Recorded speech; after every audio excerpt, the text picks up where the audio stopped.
আলাইকুম, সবাইকে শুভেচ্ছা জানাচ্ছি। মাসুম মাহবুব। দেখছেন ওপেন দ্য ইউটিউব চ্যানেল এবং মাসুম মাহবুব ফেসবুক পেজ।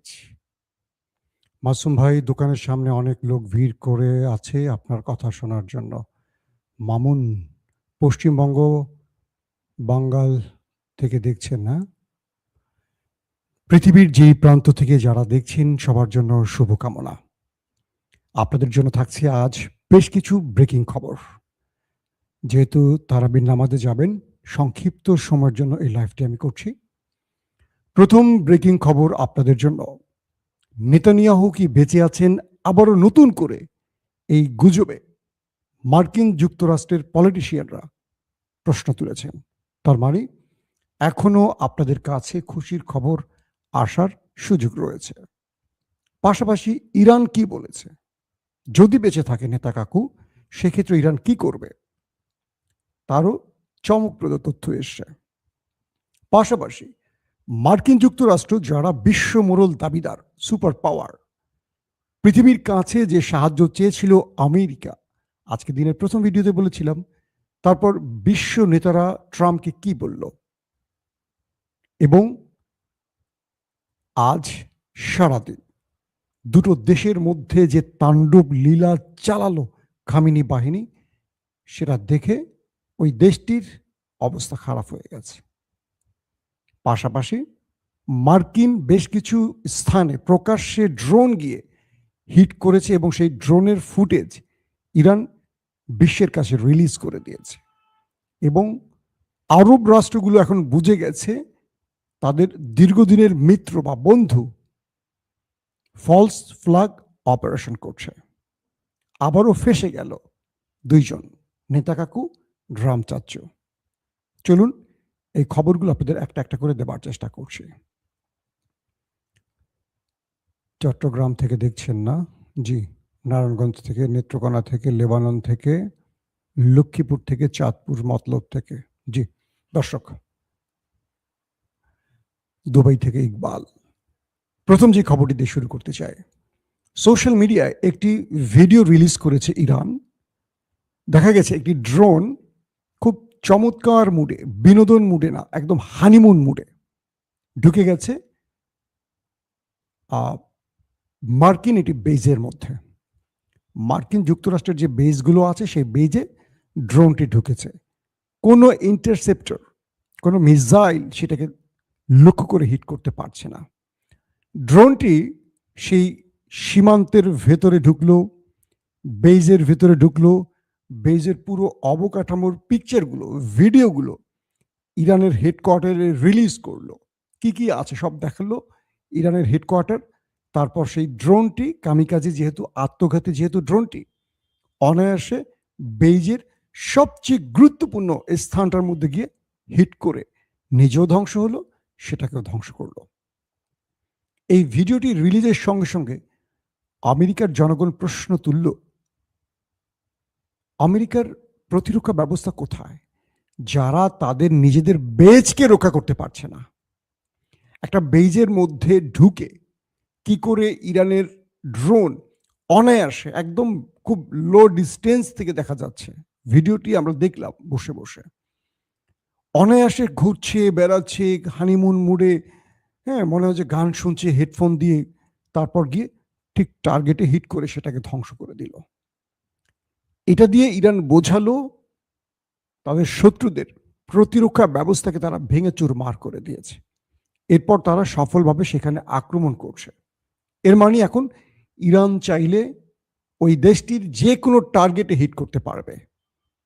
পুরো satellite system, communication system, radar system, প্রতিরক্ষা ব্যবস্থাগুলোকে তারা ধ্বংস করে ফেলেছে। এরপর দ্বিতীয় একটি ভিডিও রিলিজ করা হলো, সেখানে দেখা গেল ইরান বলছে যে আরব আমিরাতকে ব্যবহার করে ইরানের বাণিজ্যিক নগরীতে হিট করেছে মার্কিন যুদ্ধ বিমান। এই অভিযোগ তুলে ইরান বলছে যে যেহেতু আমাদের বাণিজ্যিক স্থানগুলোতে, অর্থাৎ ব্যাংক, বিমা কার্যালয়গুলোতে টার্গেট করেছে আমেরিকা, এবার আমরা আমেরিকান সেই স্থানগুলো টার্গেট করব। এটা গতকালকে ইরান বলেছে, আমি আমার লাইভে বলেছিলাম। এবং ইরান তালিকা প্রকাশ করে দিয়েছে কোন কোন ভবনে তারা হিট করবে, এবং সেই ভবনগুলোর সকল নাগরিককে বলেছে আপনারা চলে যাবেন। সেই ভবনে যারা কাজ করে নিরপরাধ মানুষগুলোকে বলছে যে আপনারা সবাই সেই কার্যালয় থেকে বেরিয়ে যান, আমরা আক্রমণ করতে যাচ্ছি। এরপর আরব আমিরাতের সিটি ব্যাংক, বিশাল এক ভবন, সেই ভবনের ভেতরে ইরানের মিসাইল এবং ড্রোন হিট করে সেই ভবনটাকে উড়িয়ে দিয়েছে। আরব আমিরাতকে ইরান বলছে যে তোমরা আমাদের শত্রুদেরকে তোমাদের দেশে বসে আমাদের উপর আক্রমণের সুযোগ দিচ্ছ, এটার মাসুল এখন তোমাদের গুনতে হবে, তোমরা যে কাজ করবে তার ফল পাবে। পাশাপাশি ইরান এটাও বলল আমাদের যেই টার্গেটগুলোতে হিট করা হবে আমরা ঠিক সেই টার্গেটগুলোতে বেছে বেছে তোমাদের হিট করব, এবং ইরান তাই করছে। যেখানে ইরানের হিট হচ্ছে ইরান তার প্রতিশ্রুত মতো সেখানে হিট করছে। আরব আমিরাতের মধ্যে কালকে ব্যাপক অ্যাটাক হয়েছে, এবং বলা হয় যে আরব আমিরাতের পুরো দুবাইটাকে এখন তারা টেনশনের একটা শহর বানিয়েছে, যেখানে পৃথিবীর বিভিন্ন দেশ থেকে মানুষ আসতো, তারা কি বলবো ট্যুরিজমের জন্য আসতো, সেই মানুষগুলো এখন সব পালাচ্ছে দেশ ছেড়ে। পুরো গালফ কান্ট্রি এখন ভুতুরে অবস্থা হচ্ছে আস্তে আস্তে ইরানের ভয়ে। 3 নম্বর গুরুত্বপূর্ণ খবর, নেতা কাকুর বাড়িতে এবং ড্রাম চাচ্চুর ঘাঁটিগুলোকে টার্গেট করে ব্যাপক অ্যাটাক করেছে কালকে খামেনি বাহিনী। ড্রোন এবং মিসাইলগুলোর মাধ্যমে এত ম্যাসিভ আকারে হিট করেছে যে খুব বেশি ইন্টারসেপ্ট করতে পারেনি প্রতিরক্ষা ব্যবস্থাগুলো। এবং নেতা কাকুর বাড়ির লোকজন বলছে এটা কোন দেশ, এটা আমাদের কোন ইসরায়েল, যেখানে আমরা আমাদের গর্বের কোনো প্রতিরক্ষা ব্যবস্থাকে দেখছি না মিসাইল বা ড্রোনকে ইন্টারসেপ্ট করতে। সবচেয়ে গুরুত্বপূর্ণ সিকিউর জোনগুলোতে, যেখানে সর্বাধিক নিরাপত্তা বেষ্টনী তৈরি করা হয়, যেখানে তেলাপোকা পিঁপড়া ঢুকতে 14 বার চিন্তা করে, একটা পাখি ঢুকতে গেলে তাদের রাডার ব্যবস্থায় ধরা পড়ে যায়, সেই স্থানগুলোকে একটার পর একটা ধ্বংস করে ফেলছে ইরানের ড্রোন এবং মিসাইল। এতে করে সেই দেশটির মানুষের মধ্যে এখন হতাশা ছড়িয়ে পড়ছে। অনেকেই বলছেন সাইরেন বাজার পর আমরা বাংকারে চলে গেছি, কিন্তু কোনো অ্যাটাক হয়নি। হঠাৎ করে আমরা যখন বাসায় ফিরে গেলাম তখন একটার পর একটা বৃষ্টির মতো মিসাইল এসে হিট করা শুরু করলো। তারা বলল একটি মিসাইল আসছে কিন্তু অজস্র ওয়ারহেড সেখান থেকে বেরিয়ে আসছে, অর্থাৎ যেটাকে আমরা ক্লাস্টার বোমা বলে থাকি। অর্থাৎ নেতা কাকুর বাড়িতে কালকে ম্যাসিভ আকারে ড্রোন এবং মিসাইলের খেলা দেখিয়েছে খামেনি বাহিনী। আইআরজিসি বলছে আমরা ওই দেশটির কোনো স্থাপনা বাকি রাখবো না, মানে যেটা যুদ্ধের জন্য ব্যবহার হচ্ছে সেই যুদ্ধকালীন কোনো স্থাপনাকে আমরা আর অবশিষ্ট রাখবো না। এরপর মার্কিন যে ঘাঁটিগুলো আছে গালফ কান্ট্রিতে, ইরাকে, সেই জায়গাগুলো টার্গেট করে ব্যাপক আকারে হিট করা হয়েছে, এবং বলা হয়েছে এই সময় প্রচুর স্থান থেকে আগুন ধোঁয়া দেখা গেছে। ইরান যখন ঘোষণা করেছে যে গালফ কান্ট্রিতে মার্কিন স্বার্থ সংশ্লিষ্ট স্থানগুলো তারা টার্গেট করবে, এরপর সেই স্থানে আর কোনো কর্মজীবী প্রবেশ করছে না। প্রয়োজনে চাকরি ছেড়ে দিবে এমন ঘোষণা দিয়ে অনেকে সেই ভবনের ধারে কাছেও যাচ্ছে না। অর্থাৎ আমেরিকা ইরানের যে ব্যাংকগুলোতে, অফিসগুলোতে হিট করেছে, সেই হিসেবে ইরান আমেরিকার প্রত্যেকটা ব্যাংক, ইসরায়েলের প্রত্যেকটা অফিসকে, মধ্যপ্রাচ্যে যেগুলো আছে এগুলোকে এখন ভুতুরে ভবন বানিয়ে ফেলেছে, কোনো মানুষজন নেই। এবং ইরান আক্রমণের আগে বার্তা দিয়ে আক্রমণ করছে যাতে কোনো সাধারণ মানুষের প্রাণ না যায়। দেখেন শিষ্টাচার কাকে বলে। কোনো সাধারণ পিপলকে তারা মারতে চায় না। ইরানের মধ্যে 1,500-এর অধিক মানুষ মারা গেছে, কিন্তু ইরান চাইলে লক্ষ লক্ষ মানুষ মেরে ফেলতে পারতো এতদিনের এই আক্রমণে, কিন্তু সেটা তারা করছে না। তারা শত্রুকে দুর্বল করার জন্য তাদের স্থাপনা, তাদের সামরিক অস্ত্র, তাদের রাডার সিস্টেম, প্রতিরক্ষা ব্যবস্থা, তাদের সেনাবাহিনী, তাদের যুদ্ধ বিমানকে টার্গেট করছে, কোনো সাধারণ পিপলকে টার্গেট করছে না। এখন পর্যন্ত গালফ কান্ট্রির কোনো নিউজে দেখিনি যে একজন আরব মারা গেছে। তবে আমাদের বাংলাদেশি, পাকিস্তানি, ভারতীয় বেশ কজন শ্রমিক মারা যাওয়ার খবর পাওয়া গেছে। 4 নম্বর ব্রেকিং খবর, আরব রাষ্ট্রগুলো বুঝে গেছে তাদেরকে ইরানের বিরুদ্ধে যুদ্ধে নামাবার জন্য তাদের দীর্ঘদিনের মিত্র আমেরিকা এবং ইসরায়েল ফলস ফ্ল্যাগ অপারেশন করতে পারে বা করছে, ধরেন এক বাক্যে। সেই হিসেবে গালফ কান্ট্রি সৌদি আরবের একজন ব্যবসায়ী পলিটিশিয়ান, খুব গুরুত্বপূর্ণ ব্যক্তি, তিনি আজ স্পষ্ট বলেছে, আমেরিকা তুমি আমাদের ভূমি ছেড়ে চলে যাও, তোমাদের জন্য আজ আমরা মার খাচ্ছি। তিনি স্পষ্ট করে বলেছেন আমাদের গালফ কান্ট্রির উচিত প্রত্যেকটি দেশ থেকে সেই ঘাঁটিগুলোকে এখন বন্ধ করে আমাদের নিজেদের মধ্যে সম্পর্ক সৃষ্টি করা, অর্থাৎ ইরানের সাথে একটা আলোচনা করে এই যুদ্ধ বন্ধ করা। তার মানে আমেরিকার বিরুদ্ধে আরবরা এখন প্রকাশ্যে কথা বলা শুরু করে দিয়েছে। পাশাপাশি ফলস ফ্ল্যাগ অপারেশনের ব্যাপারে ওমান, সৌদি আরব স্পষ্ট বক্তব্য দিয়েছে। তারা বলছে যে আমাদের দেশের গুরুত্বপূর্ণ অনেক জায়গায় অ্যাটাক হচ্ছে। ইতিমধ্যে লুকাস নামের একটি ড্রোন হিট করেছে আরবের কয়েকটি গুরুত্বপূর্ণ স্থানে। এরপর এটিকে ভালোভাবে পর্যবেক্ষণ করে দেখা গেছে এটি ইরানের শাহেদ ড্রোনের কপি, নট শাহেদ ড্রোন। অর্থাৎ ড্রাম চাচ্চু তার বাহিনীকে দিয়ে শাহেদ ড্রোনের নকল কপি বের করে সেটি দিয়ে ফলস ফ্ল্যাগ অপারেশন করছেন, এমন অভিযোগ তুলেছে ইরান। এবং তুরস্কে, আজারবাইজান, সাইপ্রাসে ব্রিটেন বা কি বলবো ইংল্যান্ডের ঘাঁটি, সৌদি আরবের কয়েকটি গুরুত্বপূর্ণ তেল ঘাঁটি, কাতার, কুয়েতের কয়েকটি তেল ঘাঁটিতে যে আক্রমণ হয়েছে, এই আক্রমণগুলো ছিল ফলস ফ্ল্যাগ অপারেশন। আমার দর্শককে তো আর ফলস ফ্ল্যাগ অপারেশন বলতে হবে না, সবাই তো জানেন কম বেশি, না? আমি তো একাধিকবার এই কথাটি গত কয়েকদিন ধরে বলছি। আবারও একবার বলি যারা আজকে নতুন যোগ হয়েছেন, ফলস ফ্ল্যাগ অপারেশন সেটাকে বলে যেটা আপনার শত্রু অ্যাটাক করে আপনার নামে চালিয়ে দিবে। সংক্ষিপ্তভাবে একদম বুঝিয়ে দিলাম। অর্থাৎ আমার শত্রু হিট করবে আমার নাম করে করে বলবে এটা মাসুম মাহবুব করেছে, কিন্তু কাজটা সে করবে করে আমার প্রতি আমার বন্ধুদের তিক্ততা বাড়াবে। তো এখন ড্রাম এবং নেতা চাচ্চু বা নেতা কাকু চাচ্ছেন যে কোনোভাবে আরবদেরকে এই যুদ্ধে টেনে আনতে। তো টেনে আনার জন্য একাধিকবার গুরুত্বপূর্ণ রাষ্ট্রের ভিতরে ফলস ফ্ল্যাগ অপারেশনগুলো করা হচ্ছে। যেমন সাইপ্রাসে ব্রিটেনের ঘাঁটিতে হামলা হয়েছে এবং ব্রিটেন পরবর্তী বুঝতে পেরেছে এটা ফলস ফ্ল্যাগ অপারেশন ছিল। কাতার, কুয়েতে গুরুত্বপূর্ণ কয়েকটি জায়গায় আক্রমণ হয়েছে যেগুলো ইরান দায় স্বীকার করেনি। ইরান প্রকাশ্যে বলেছে যে আমরা যে কটা আক্রমণ করব সেই রাষ্ট্রগুলোকে জানিয়ে করব, যাতে নিরীহ মানুষের প্রাণ না যায়। এবং এখন পর্যন্ত ইরান যতগুলো আক্রমণ করেছে প্রত্যেকটার দায় ইরান স্বীকার করেছে। কিন্তু এই যে এখন যেগুলো হচ্ছে শাহেদ ড্রোনের কপি করে বা মিসাইলকে নকল করে সেই আদলে হিট করে, এগুলো করছে গালফ কান্ট্রির মিত্ররা। মিত্র মানে আমেরিকা এবং নেতাকাকুর দেশটির উদ্দেশ্য করে বলছে। অর্থাৎ আরবরা বুঝে গেছে তাদের দেশের মধ্যে এখন ফলস ফ্ল্যাগ অপারেশন করছে ইরানের বিরুদ্ধে তাদের যুদ্ধে নামাবার জন্য। এ যাত্রাও তারা ফেসে গেল। অর্থাৎ তাদের এই চালাকি ধরে ফেলেছে আরবরা এবং ইরান সেটা ফ্ল্যাশ করে দিয়েছে। সর্বপ্রথম এটা ফ্ল্যাশ করেছে তুরস্কের এরদোয়ান। তিনি ডাইরেক্ট বলেছেন শিয়া সুন্নি দ্বন্দ্ব তৈরি করতে চাচ্ছে এবং মধ্যপ্রাচ্যে আরো মুসলিমদের সাথে মুসলিমদের দ্বন্দ্ব তৈরি করতে চাচ্ছে দুটো দেশ।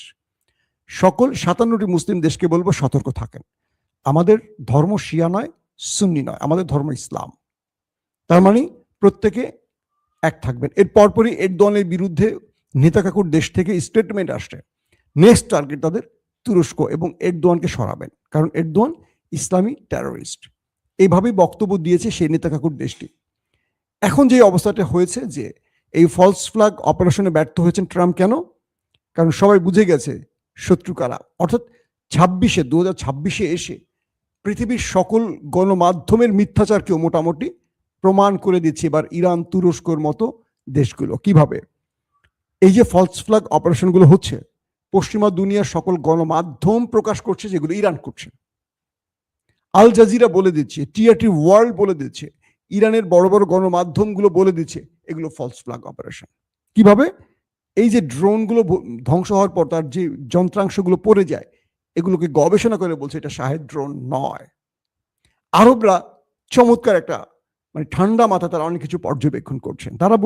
তারা বুঝতে পারছেন যে এই যুদ্ধে তাদের নামাবার জন্য এই দুটো দেশ বারবার চেষ্টা করছে। তাই তারা আরো ইরানের আক্রমণের পরই তারা ইরানের বিরুদ্ধে স্টেটমেন্ট দিচ্ছে না, তারা বোঝার চেষ্টা করছে যে আসলে কি হচ্ছে। আসেন তারপরে সবচেয়ে বেশি গুরুত্বপূর্ণ খবরটি কি আজ। ডোনাল্ড ট্রাম্প বিশ্বের কাছে দাবি জানিয়েছিলেন, আহ্বান করেছিলেন, আসো সবাই মিলে আমরা হরমুজ প্রণালী খুলে দেই, ইরানের উপর ধোলাই চালাই। ইউরোপের দেশগুলো বলেছিল ট্রাম্পকে, ওকে আমরা আসব। আজকের ব্রেকিং খবর, ফ্রান্স, জার্মান, ইতালি, স্পেন সহ আরো যে দেশগুলো আছে, চীন, প্রত্যেকে বলে দিয়েছে তারা আমেরিকার এই যুদ্ধে নামবে না। ফ্রান্স স্ট্রেট বলেছে, হ্যাঁ আমি আমার জাহাজকে নিরাপত্তা দেওয়ার জন্য আসব যখন ইরানের অনুমতি পাব। অর্থাৎ ইরানের সাথে আলোচনা করে ফ্রান্স আসবে। তার মানে মিস্টার ট্রাম্প সাহেব মাইনকা চিপায় পড়ে গেছে। তিনি মনে করেছিলেন পূর্বের মতো আমেরিকার যুদ্ধে ঢুকবে, পুরো ইউরোপ পেছনে সুসুর করে চলে আসবে, আফগানে যুদ্ধ করবে, পুরো খরচ ন্যাটো বহন করবে, ন্যাটোকে নিয়ে এসছে। ইরাকে আক্রমণ করবে, পুরো খরচ বহন করবে ন্যাটো, ন্যাটোকে নিয়ে এসছে। সিরিয়াতে আক্রমণ করবে, এইভাবে। কিন্তু ইরান এই ধোলাইটা চালিয়ে ইউরোপকে বুঝিয়ে দিয়েছে, তুমি যে যুক্ত হবা ট্রাম্পের সাথে বা নেতা চাচ্চুর সাথে, তোমার কোমর ভেঙে দিব।